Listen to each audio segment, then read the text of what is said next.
Shalom, salam sejahtera bagi Bapak Ibu, saudara-saudara, anak-anak yang dikasihi oleh Tuhan Yesus Kristus. Jumpa kembali bersama saya Pendeta Eka di dalam renungan firman Tuhan pada hari ini, Sabtu 5 November 2022. Sukacita dan damai sejahtera dari Tuhan Yesus kiranya menyertai hidup kita sekalian. Puji nama Tuhan. Sampai pada pembacaan firman Tuhan hari ini, yakni kitab Yesaya pasal yang ke-61. Kiranya firman Tuhan yang kita baca dan sebentar kita renungkan sungguh memberkati hidup kita sekalian. Puji nama Tuhan. Baik, sebelum kita akan merenungkan bagian firman Tuhan yang kita baca hari ini, kita akan berdoa. Tuhan Bapa di sorga, demi nama Tuhan Yesus kami datang pada mengucapkan syukur terima kasih atas kasih setia dan pemeliharaan yang Tuhan nyatakan dalam hidup kami. Dan biarlah berpengalaman dengan Tuhan menjadikan kami semakin mengenal pribadi Tuhan yang baik, agung dan luar biasa, sehingga kami dapat terus mengabdikan diri kepada Tuhan. Karena itu kami mau terus memperdengarkan hati pikiran kami, kebenaran firman-Mu. Kau yang mampukan untuk kami dapat memahaminya, dan Kau juga menolong untuk kami dapat terapkan dalam hidup kami. Terima kasih Bapa, terpujilah nama-Mu. Demi nama Tuhan Yesus kami berdoa. Haleluya. Amin. Saya akan membacakan Yesaya pasal 61 ayat 1 sampai ke 11. Demikian firman Tuhan. Roh Tuhan Allah ada padaku, oleh karena Tuhan telah mengurapi aku.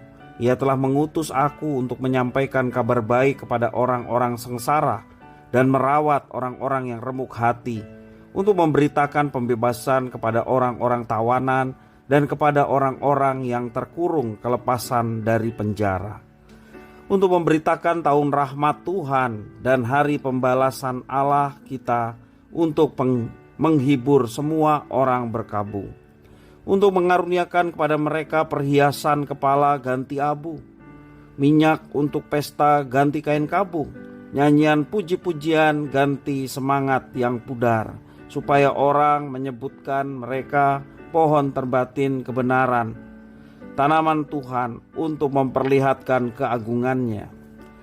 Mereka akan membangun reruntuhan yang sudah berabad-abad dan akan mendirikan kembali tempat-tempat yang sejak dahulu menjadi sunyi. Mereka akan membarui kota-kota yang runtuh, tempat-tempat yang telah turun-temurun menjadi sunyi. Orang-orang luar akan melayani kamu sebagai gembala kambing dombamu, dan orang-orang asing akan bekerja bagimu sebagai petani dan tukang kebun anggurmu. Tetapi kamu akan disebut imam Tuhan dan akan dinamainya pelayan Allah kita. Kamu akan menikmati kekayaan bangsa-bangsa dan akan memegahkan diri dengan segala harta benda mereka. Sebagai ganti bahwa kamu mendapat malu 2 kali lipat, dan sebagai ganti noda dan ludah yang menjadi bagianmu, kamu akan mendapat warisan 2 kali lipat di negerimu, dan sukacita abadi akan menjadi kepunyaanmu.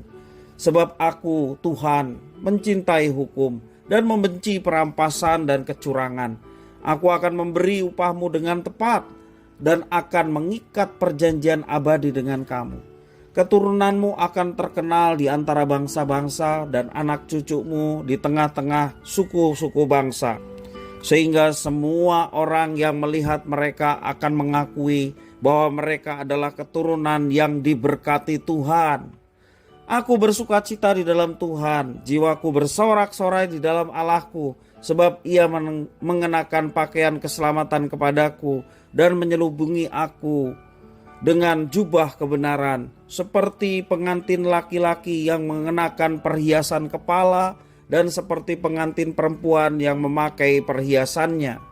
Sebab seperti bumi memancarkan tumbuh-tumbuhan dan seperti kebun menumbuhkan benih yang ditaburkan, demikianlah Tuhan Allah akan menumbuhkan kebenaran dan puji-pujian di depan semua bangsa-bangsa. Bapak Ibu saudara-saudara yang dikasihi oleh Tuhan, bagaimana respon kita ketika kita mendengar kabar baik? Pastinya kita akan bersukacita, bukan? Bahkan kita menceritakan kembali kepada orang lain yang menginginkan agar mereka pun merasakan sukacita yang sama seperti yang kita rasakan. Melalui perantaraan Nabi Yesaya, Tuhan Allah menyampaikan kabar baik kepada bangsa Yehuda.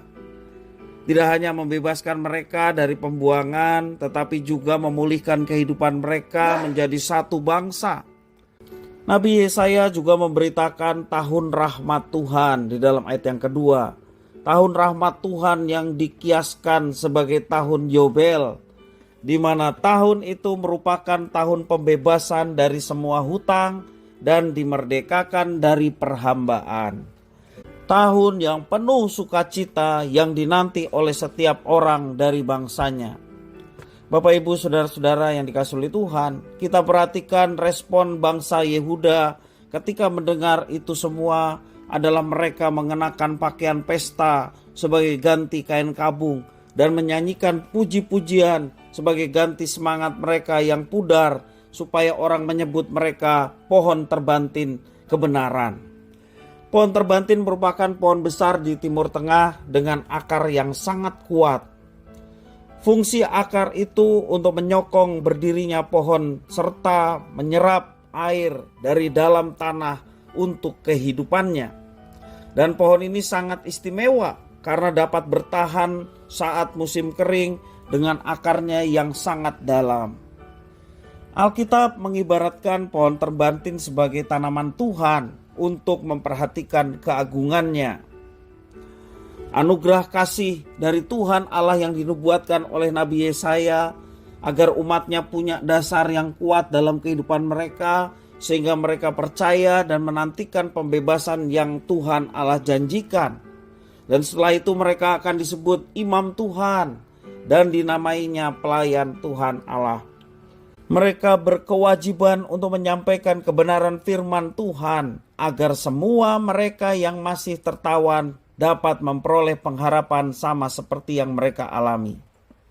Sebagai umat Tuhan, kita gereja juga mempunyai kewajiban untuk meneruskan berita baik ini, yakni penyelamatan dari Tuhan Yesus kepada banyak orang yang masih tertawan dan terbelenggu dosa. Tidak ada pelepasan, tidak ada penebusan, tidak ada keselamatan selain daripada yang telah disediakan Tuhan sendiri. Dan Tuhan telah menyediakan pelepasan, penebusan, dan keselamatan hanya melalui Tuhan Yesus. Sebab di bawah kolong langit ini tidak ada nama lain yang olehnya kita dapat diselamatkan selain daripada Tuhan. Bapak Ibu saudara-saudara yang dikasihi oleh Tuhan, pada hakikatnya semua orang ingin selamat. Pada hakikatnya semua orang mati nanti ingin masuk surga. Tetapi ada banyak orang yang salah mengerti.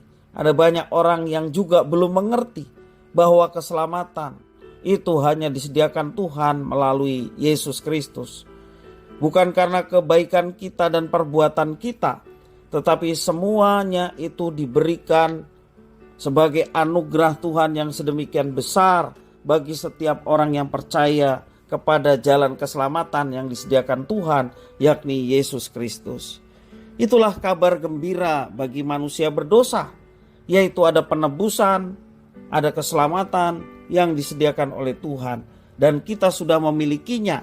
Sama seperti bangsa Yehuda, mereka juga harus memberitakan kepada bangsa-bangsa lain bahwa Tuhan Allah yang mereka sembah adalah Tuhan yang berkuasa melalui kehidupan dan ketaatan bangsa Israel. Demikian juga kita di zaman sekarang, gereja Tuhan sebagai umat Allah yang baru memiliki kewajiban untuk memberitakan perbuatan-perbuatan Allah yang besar yang dialami oleh kita kepada banyak orang, sehingga mereka pun boleh mengenal dan percaya kepada Yesus, sehingga mereka turut dalam keselamatan yang telah direncanakan oleh Tuhan.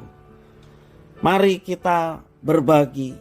Jangan kita menikmati keselamatan sendiri, berbagi dengan orang lain. Jika kita dipertanyakan iman, kesempatan untuk kita boleh menjadi saksi bagi mereka. Ketika kita dipercayakan teman-teman di rumah, teman-teman di pekerjaan, di sekolah, dimanapun, itulah orang-orang yang dipercayakan Tuhan untuk kita bagi berkat melalui kabar baik yang sudah kita miliki dan kita alami. Urusan untuk percaya atau tidak percaya itu adalah urusan dari Tuhan. Yang penting bagi kita adalah kita mau masuk dalam rencananya, kita mau masuk dalam saksinya. Sehingga melalui itu semua Tuhan bekerja. Dan tidak ada yang mustahil kalau anak-anaknya sadar bahwa kita semua ditebus untuk diutus menjadi saksi Kristus. Maka Tuhan yang akan membuka jalan, bahkan orang yang akan melembutkan hati orang-orang yang sudah mendengar kabar baik ini, dan membuat mereka tertunduk di hadapan Tuhan, mengakui kebenaran yang hanya ada di dalam Yesus Kristus. Mari kita bersama-sama melayani Tuhan, menjadi saksi Tuhan, memberitakan kabar baik yang dipercayakan Tuhan atas kita semua. Kiranya firman Tuhan memberkati kita. Kita berdoa. Terima kasih Bapa atas firman-Mu. Mampukan kami untuk kami kerjakan dalam kehidupan kami setiap hari, sehingga hidup kami menjadi saksi, memberitakan kabar baik yang sudah kami dapatkan, dan kami berdoa untuk setiap telinga yang sudah mendengar, biarlah Engkau mengubah hati mereka, buat hati mereka tertunduk di dalam Tuhan, sehingga mereka pun turut dalam bagian keselamatan yang disediakan Tuhan bagi manusia. Terima kasih Bapa, terpujilah nama-Mu. Demi nama Tuhan kami Yesus Kristus, Tuhan kekasih jiwa kami, doa ini kami naikkan dengan penuh ucapan syukur. Haleluya. Amin.